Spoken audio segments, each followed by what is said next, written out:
Streľba sa v krčme ozvala krátko pred 3:00 popoludní. O pár sekúnd neskôr už na zemi ležali dvaja mŕtvi ľudia.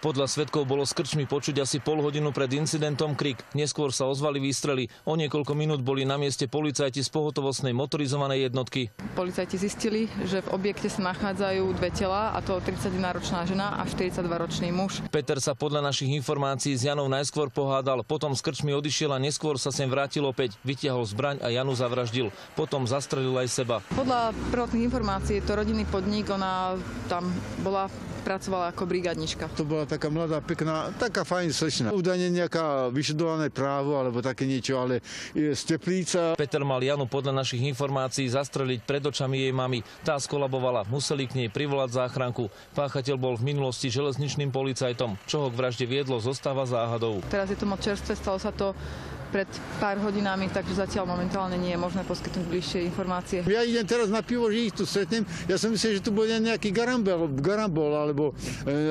autonehoda. No a tu je dokonca vražda. Momentálne je na mieste množstvo policajtov, ktorí zaisťujú stopy. Mierí sem aj súdna lekárka. Viac informácií poskytnú až neskôr. Pavol Čertík, televízia Joj.